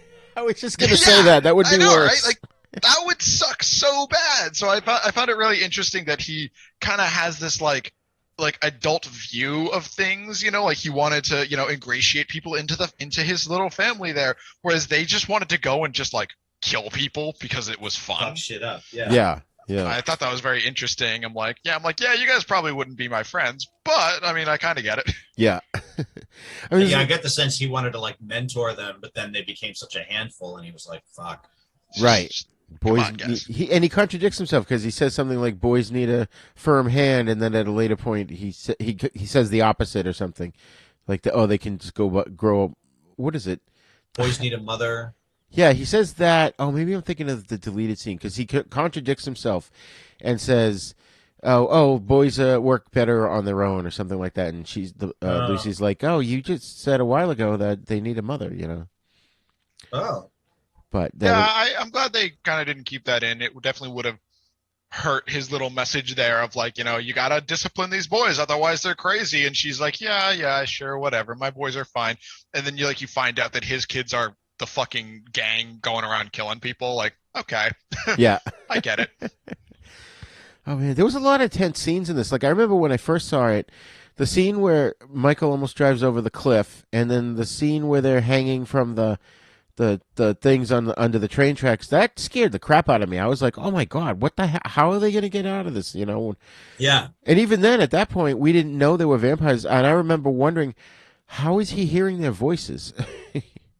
It also bugged me that Michael just did everything. Like David just tried to goad him into doing things, and he just did it. He just, come on down here, Michael. Hang off the bridge with us, Michael. And he's like, I would have been like, "Fuck you, I'm out of here." Right, I mean, by that point, though, he had already drank the blood, so they had this level of like supernatural influence on him. But I thought it was really funny that at no point did David and Star do anything to insinuate that they were at all in any way involved with each other, besides Star getting on the back of his motorcycle. Right. So there's this level of like hanging Star over Michael's head, like, I got something you want it, come get it. You know? Oh man! And the scene where Nanook is tied to the fence and the wind is picking up, and they know, like, I loved the whole Alamo kind of thing where they had they hole up in the house and they do the montage, the preparation. My mic cut out there. The whole preparation montage, like in the Monster Squad, where they get the holy water and the this and the that, and Sam runs out to untie Nanook from the fence, and he can't do it, so Michael has to run out and help him. And that whole sequence was so tense. I loved it. Yeah. And everybody was telling him not to go out in the first place. He's like, "It's my dog. I'm not leaving him out there." Yeah. Yeah, truly. I actually really enjoyed that because up until that point, Nanook was actually a good part of the family. He had a couple of moments and he mattered for a lot of the time. So if they just left him out there, I would have been pissed. Yeah. Yeah.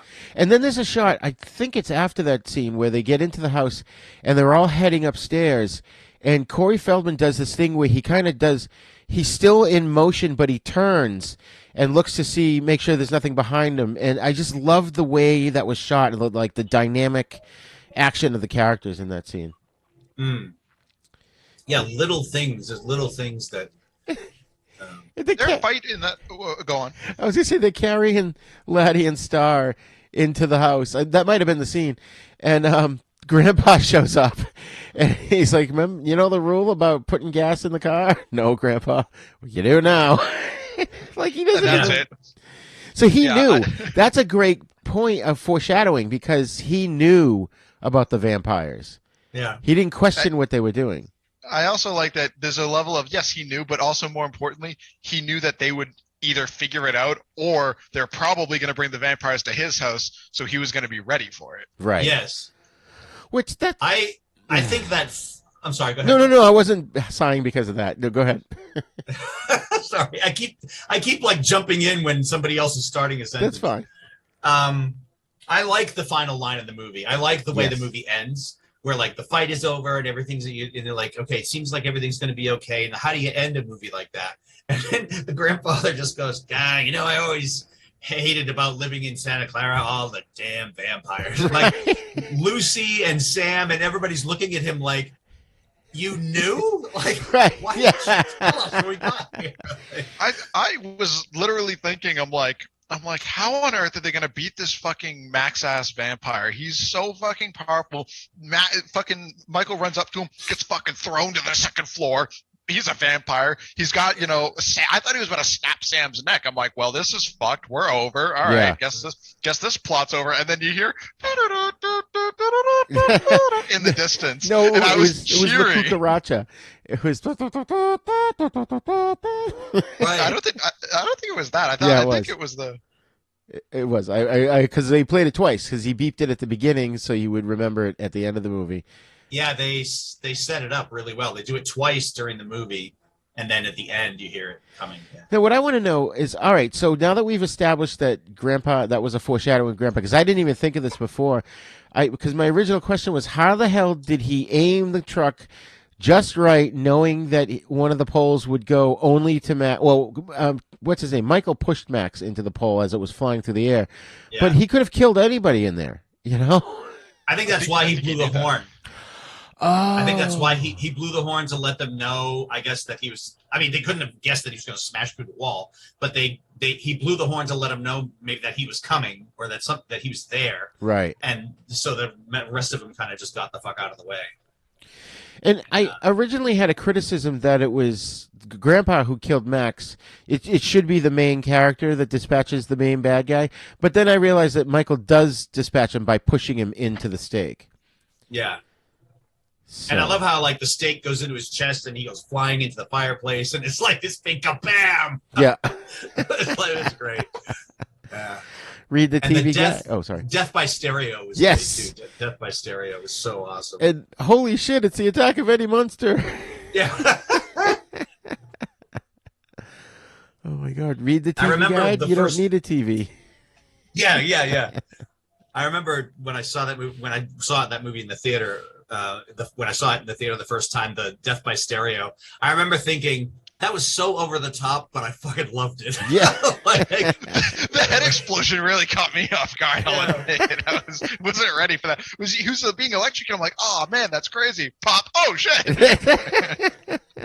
Yeah, so exaggerated, but in such a cool way. It was like, all right, I can't find fault with that. That was awesome. Right. It was very, very enjoyable. I liked all the kills in this. Even the fact that they just staked the first vampire. They did it. They actually snuck in and successfully did it. The only difference was they just had numbers. If it was one vampire, a guy would have been dead. Yeah. Right. Good job. That would have been it, right? Yeah. I think it was when they were escaping. No, it was in the end fight. And the Frog Brothers are screaming, clutching each other. I thought that was so funny that at the end of the day, they're still kids, Yeah. They're still, 13, 14-year-olds. And when two 13, 14-year-olds are facing some scary-ass supernatural monster, they might sack up. They might just scream. It's perfectly reasonable for both. Right. Yeah. Oh, man. I mean, there's so many scenes in this movie, like Grandpa using Windex as cologne. That was fucking funny. Is there anything here that'll pass for cologne? And I thought that was a joke, and then he actually put it on his face, and I'm like, what? He just leaves. And you know what? Now when I look back on that, I think he just willingly went for it, not because he was an idiot, but because he knew they were trying to get him out of the house, and he had already seen them bringing Star and Laddie upstairs. I think at that point he clearly had been in contact with the widow and knew that that it didn't seem like it was the type to just call on command. So you can kind of see him thinking oh, I guess we're gonna get lucky tonight, and moves on and does his little thing. I thought it was really funny. I just like watching Grandpa at all times. Right. Yeah, he stole was the show. awesome. Yeah. Oh my God, that was so funny. There was a couple other things I wanted to bring up. So in the soundtrack, the first time you hear People Are Strange, it's played by the band Echo and the Bunnymen, Men, which I think is a hilarious name for a rock band. It is, yeah. And then you hear it again at the end, but it's the actual Doors version. But Michael has a poster of Echo and the Bunnymen on the wall of his room. Ah. And I like how they had the Doors in the there's a big hanging poster of Jim Morrison in the hideout, the vampire hideout, right on the wall in the back. Yeah, and I think there's also a Molly Ringwald poster in there too. Yes, I love that. I did enjoy that when you got to see their little lair. they're still teenage kids. They really didn't stray from that at all during this movie. I also like that fucking Sam keeps waking up and he's like, Grandpa needs to stop leaving these things on my bedside. He opens his closet and there's like 7 of them in there. Yeah. They didn't have to, they didn't have to establish that. They didn't have to, they didn't have to have any payoff. It was just a quality moment to build the characters. Like, clearly Grandpa is still around. We're not forgetting about this character. I loved that. Oh man! I love the final fight with Michael, and Michael knows by that point that David is a vampire, and even before he kind of before Michael kind of vamps out in the fight, he openly tries to stop David. Like, he comes after him, even though he's not exhibiting any of his own vampire powers quite yet. He still hates David enough by that point in the movie, and he's willing to. It's kind of heroic of him, I think, at that moment, because he's willing to go head to head against him, even though he's not really at that level. And then he gets nailed across the room, and when he gets up, there's like that David Banner Hulk TV series thing where he turns his head and his eyes have changed. And I'm like, yes, here we go. I was very happy with that too, because I didn't really expect them to have Michael transform. I just kind of expected him to kind of face David a little bit, and I don't know. I didn't exactly imagine him to actually be the one to kill David, even though it makes perfect sense, but I just wasn't ready for it. I thought it was pretty great. And one of my favorite lines is like, "My blood is in your veins." Yeah, so's mine. Right. Now that begs the question: how do antlers kill a vampire? I was wondering that too. Yeah. I mean, wood's it's a plant. I mean, antlers are. Does that mean you could shove your fist through a vampire's chest and kill it? Possibly? Right. That's the thing. Is like, antlers are not made of wood. They are organic matter, but they're dead organic matter. I mean, what about the arrow? Is the arrow that the Death by Stereo guy, is the arrow wooden? I think it was. Yeah. I wonder if it's just it's just heart has to be pierced all the way through. Thus, it will stop all bodily functions of the creature. Yeah, maybe in that movie it wasn't 100%. Right. Maybe they weren't that strict with it. I mean, historically speaking, once again, the wooden stake wasn't the killer. That was just to nail. That was the nail in the coffin, actually, to just keep the vampire from getting up again, and then you would decapitate it. Yeah. So I think it's kind of interesting that it's evolved to be like, that's the thing that kills vampires, except for the fact that it's okay. Right.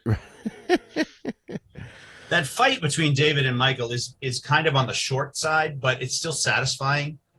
And when David dies, like, they linger on that for quite a while. Michael's standing there looking at David, and he's just watching him. And after a while, it's pretty clear David's dead and he's not going to get up. But he's, Michael is still standing there with the eyes and the fangs, and he's like simultaneously, making sure David's dead, but at the same time going, fuck, I just killed this guy. Right. I thought that this is the end. I thought it was the end too. I was fully expecting the movie to end right there. I'm like, yes, well done. We've killed the whole crew. We've gotten rid of all of them. And then they're like, shit, it didn't work. That means there's one more. And I'm like, I missed it. It is Max. I totally missed that the first time around where he gets invited in.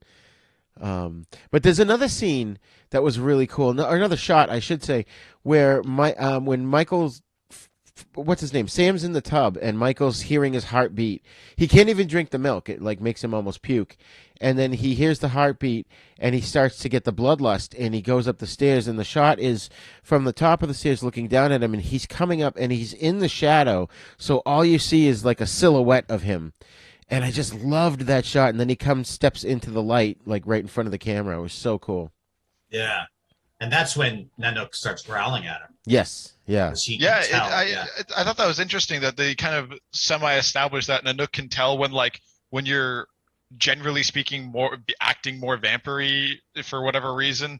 He can just tell, because they never really take him around the Lost Boys, and by the time he does, they're already trying to kill them, whatever it is. Right. So I thought that was pretty interesting that he doesn't notice that until David's got bad intentions, because there's somebody else in his head telling him to do something, and the bite kind of brings him to. He's like, oh shit, hold on. I thought he was going to kill Nanook. I genuinely did. I thought he was going to do it in self-defense, and when he didn't, I'm like, Oh, okay, so he's still in there. Yeah. Like, okay, good. I feel like Nanook is more connected to Sam than anybody else. So because Sam was in danger at that moment, he got growly. No, absolutely. But like if there was a scene where Sam seemed relaxed or seemed like he wasn't having any issues, then Nanook was also relaxed. Right. Yeah. Which is consistent. I mean, that's pretty good. You know, that's how dogs generally behave. So that was well done. Right. So we'll wrap this up here. Oh, I just wanted to say one last line I thought was funny was when they at the beginning when they first move into the house and Sam's kind of upset that there's no TV and there's a reference to the TV guide and he's like, "Oh, Grandpa, you got a TV guide?" He's like, "No, got to read the TV guide. You don't need a TV." Yeah. I thought that was really funny. And he tells them when they come in the mail not to fold the covers or something, doesn't he? Yeah. It sounds just like me. Yeah, don't rip off the postage stamp. It tears the cover, and I hate that. Right, I do too. I thought that was really funny. And then, like, they get in the car, and he's like, Grandpa just turns on the car, like, yeah, this is awesome. All right, I'm done here. And Sam's like, well, I thought we were going into town. Yeah, that's as close to town as I want to get. Yeah. I thought that was interesting. I thought that was a nice little foreshadow that he knew something was up. Yeah. At the very least with the whole murder capital of the world thing. Right. And you're thinking, like, is he just being like an old curmudgeon or is he really aware there's a reason not to go into town? You know? Right. Bro, do you still have a TV guide collection? Yes. Oh, yeah. Oh, he does. Oh, yeah. Have you checked his Facebook recently? No. I have a TV guide page on Facebook. So neither am I. Yeah, exactly. I'm not on Facebook either, but he just constantly tells me about them. I get updates about the General Hospital plot lines regularly. You do not. That is not true. Although there is one I wanted to send Mike. It's a sequence, one particular story sequence I want to send him. But all right, so we're off track here. Yes. So final thoughts on the Lost Boys, My-Kill. I'm not gonna love it. It's like takes itself just seriously enough to be like cool and have some real suspense in some of the scenes, but it's also playful. And I think the structure of the script, like how things are revealed and how it builds towards the ending, is really well done. The way they shoot it with the lighting and the shadows and everything makes it kind of on the scarier, really darker side in a lot of the scenes, like you said about the staircase. Right. And I just think it's fucking fantastic. Every time I watch it, I have a blast. That's awesome. Spence? Yeah, I agree. I really, really enjoyed this movie. I thought this movie was well written, well put together, well executed, and it had a lot of attention to detail that I thoroughly enjoyed. The action sequences and the setup and the build and the payoff for a lot of the things we saw were really, really good. The rules of the universe ever so slightly shaky, but my suspension of disbelief is what it is. I'm fine with that. So overall, I really like this movie. I'd give it probably an 8.5 out of 10. It's a very, very great movie. And if anybody, my age is looking for a fun little horror movie that, isn't too scary, but is still a good flick, go take a look at The Lost Boys. Absolutely. Absolutely. This is definitely a classic. In my book, it's right up there with Fright Night, which, are like 1 or 2 years apart, and they couldn't be more different. And I love that about them. Lost Boys, I could just watch that over and over again. In fact, I have quite a few times. Everything works here. The humor and the horror mesh well. I loved the directing. It did have a sort of a music video kind of vibe to it, but it wasn't in that annoying way that some movies have done. Yeah. But I love the cinematography. I love the cast, and of course the soundtrack. I've been playing that quite a bit, like I said, over the past week. It's so awesome. I love how 80s this movie is, the fashions. I guess one quick thing. Yes. Corey Feldman picked that coat, like he picked the look for his character. And I'm sorry, not Corey Feldman, Corey Haim. Oh, really? Yeah. And so I highly recommend this. I think people need to see this movie. It's a really fun vampire film. Yeah, you got to see it at least once. It's one of those movies that, like, you've never seen that, Right, and you won't regret it. It's not a movie that maybe we like, but the rest of the world won't, or you know what I mean? It's like, everybody. It's definitely would like It's definitely not a cult classic. This is an objectively well-made movie. Yeah. It did really well when it was released. It has like universal appeal. Right, exactly. For audiences. Yeah. Well, once again, thank you guys. That was awesome. No problemo.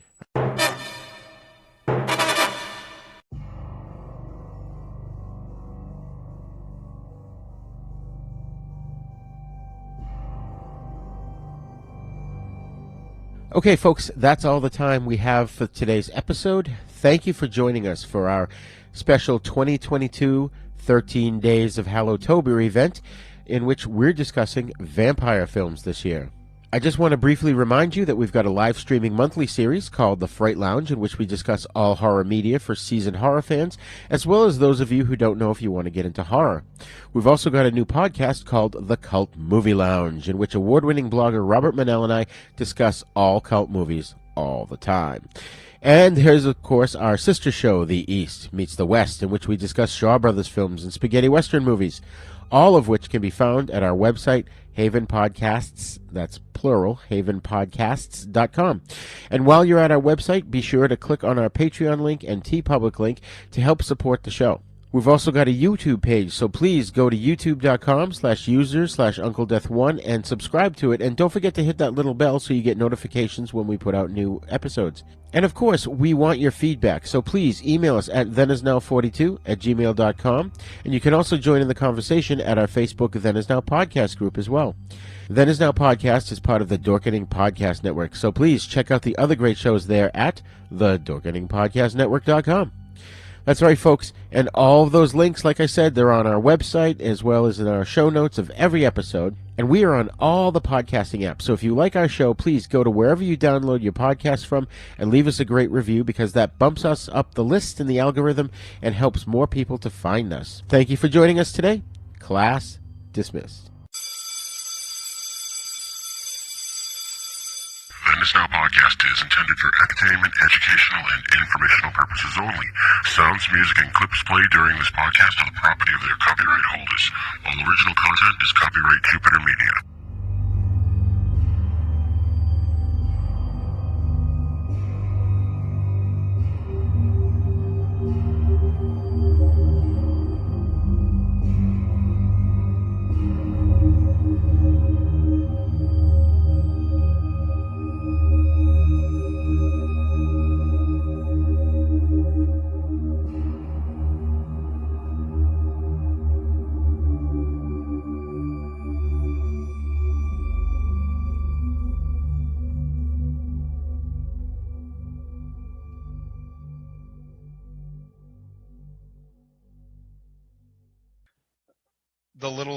The little mascot for the Home Depot, the little animated guy, his name is Homer D. Poe. That's not a joke. That's hilarious. Yeah, that's pretty lame. It's pretty funny. But like, go ahead. People will remember it because it's so silly. Mm-hmm. You ever hear that phrase, I don't have a pot to piss in? Yeah. I always say, I don't have a home to pot in. Yeah, he's also poisoned my brain with a washed pot never boils. No, it's oh yeah, that's right. A washed pot? Thanks, Roger. Good job. He's also poisoned me, and nobody ever corrected me. I don't say play it by play it by ear. There's a Y in there. Play it by year. Play it by year. By year. Oh, I never understood that. Roger, you're terrible. I know. It's not totally his fault, but it is pretty funny when my girlfriend was like, "What are you saying?" I'm like, "Play it by ear." She's like, "No, play it by ear." Like, oh, funny. well, you're wrong. Fun fact. Fun fact. For more shows like the one you just heard, check out the Dorkening Podcast Network at thedorkening.com.